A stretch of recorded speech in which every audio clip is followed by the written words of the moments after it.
Bacaan dari surat Rasul Yakobus. Saudara-saudara yang terkasih, ingatlah akan hal ini. Setiap orang hendaklah cepat untuk mendengar, tetapi lambat untuk berkata-kata, dan juga lambat untuk marah. Sebab amarah manusia tidak dibenarkan oleh Allah. Maka buanglah segala sesuatu yang kotor dan kejahatan yang demikian banyak itu, dan terimalah dengan lemah lembut sabda yang tertanam dalam hatimu, yang berkuasa menyelamatkan jiwamu. Hendaklah kalian menjadi pelaksana sabda, dan bukan hanya pendengar. Sebab jika tidak demikian, kalian menipu diri sendiri. Sebab jika orang hanya mendengar sabda saja dan tidak melakukannya, ia itu seumpama seorang yang sedang mengamat-amati mukanya dalam cermin. Sesudah memandangi dirinya sesaat, ia lalu pergi dan segera lupalah ia bagaimana rupanya. Tetapi barang siapa meneliti hukum yang sempurna, yaitu hukum yang memerdekakan orang, dan ia bertekun di dalamnya, jadi bukan hanya mendengar untuk melupakannya, tetapi sungguh-sungguh melaksanakannya, ia akan berbahagia karena perbuatannya. Kalau ada orang yang menganggap dirinya beribadah, tetapi tidak mengekang lidahnya, ia menipu dirinya sendiri dan sia-sialah ibadahnya.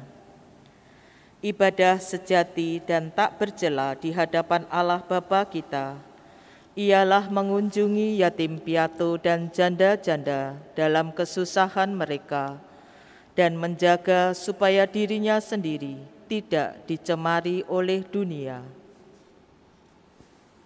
Demikianlah sabda Tuhan. Syukur kepada Allah. Tuhan, siapa boleh diam di gunung-Mu yang kudus? Tuhan, siapa boleh diam di gunung-Mu yang kudus? Yaitu orang yang berlaku tidak bercela, yang melakukan apa yang adil, dan mengatakan kebenaran dengan segenap hatinya, yang tidak menyebarkan fitnah dengan lidahnya. Tuhan, siapa boleh diam di gunung-Mu yang kudus? Yang tidak berbuat jahat terhadap teman dan tidak menimpakan cela kepada tetangganya, yang memandang hina orang-orang tercela, tetapi menjunjung tinggi orang-orang yang takwa. Tuhan, siapa boleh diam di gunung-Mu yang kudus? Yang tidak meminjamkan uang dengan makan riba, dan tidak menerima suap melawan orang tak bersalah. Siapa yang berlaku demikian tidak akan goyah selama-lamanya. Tuhan, siapa boleh diam di gunung-Mu yang kudus? Haleluya, haleluya, haleluya.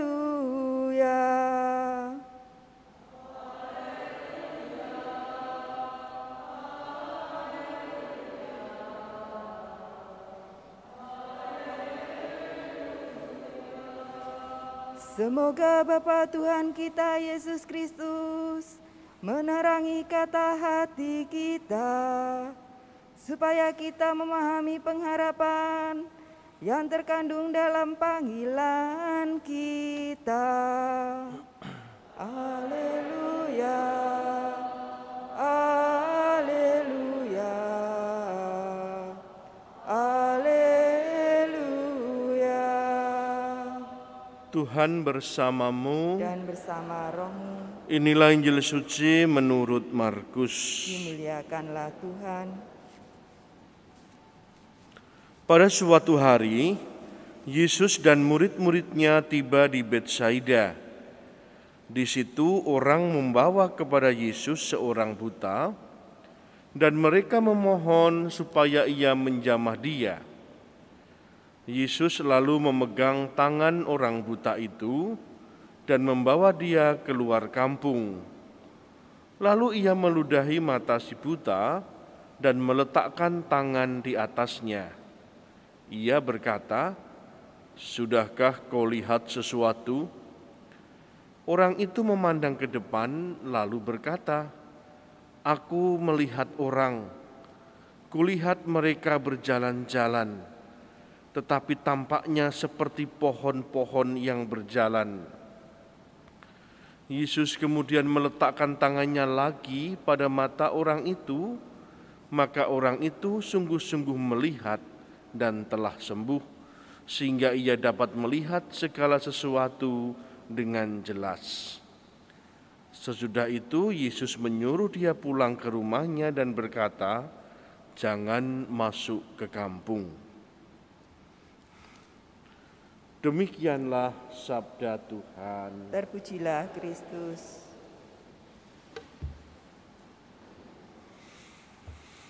Ibu bapak, saudari-saudaraku yang dikasihi Tuhan, pada mulanya orang-orang yang berkumpul di sekitar Yesus membawa orang buta ini kepada Yesus, memohon supaya Tuhan Yesus menyembuhkannya.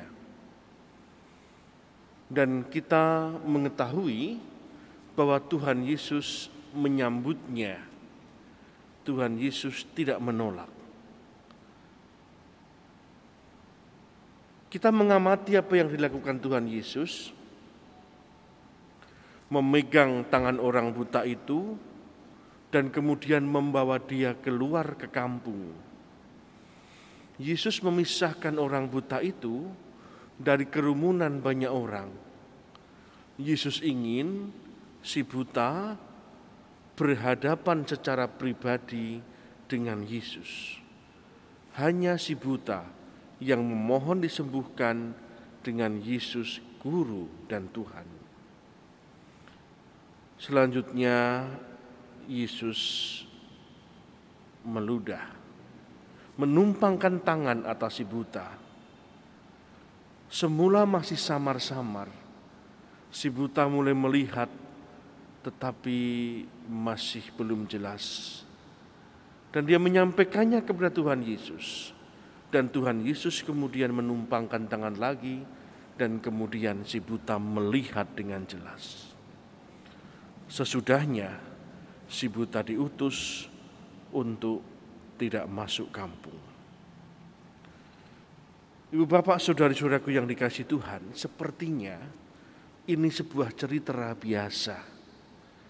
Namun Injil hari ini membuka kita semua untuk menyadari bahwa pertama, pasti dan benar Tuhan Yesus menyambut setiap orang yang datang kepadanya. Yang kedua, Tuhan Yesus ingin masing-masing kita berada secara pribadi di hadapan Yesus. Berjumpa secara pribadi dengan Yesus. Maksudnya, kita benar-benar meninggalkan semua yang mengerumuni kita.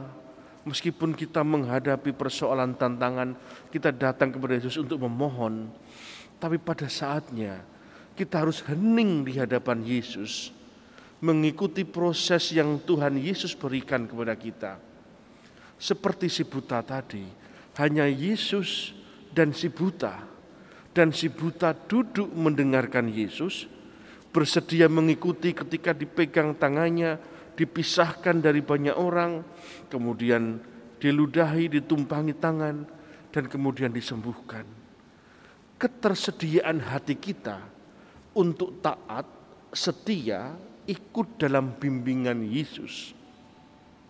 Di hadapan Yesus kita mendengarkan Yesus, bukan sibuk memohon lagi, bukan sibuk menyampaikan daftar kebutuhan kita, tapi duduk mendengarkan Yesus yang membimbing kita dan mengikuti langkah-langkah yang Tuhan Yesus berikan kepada kita. Kadangkala kita kurang tekun di sini, kurang tekun untuk mendengarkan Yesus. Kita memang sudah rajin datang kepadanya, berdoa, menyampaikan keluh kesah hidup kita, memberikan harapan kita, karena kita percaya bahwa Yesus akan menolong dan mengabulkan kita. Dan selanjutnya kita diundang untuk bertekun di hadapan Yesus. Biarkan aku di hadapan Yesus, mendengarkan Yesus, mengikuti kehendak Yesus. Dan siapa yang berani untuk benar-benar mendengarkan Yesus dan mengikuti langkah-langkah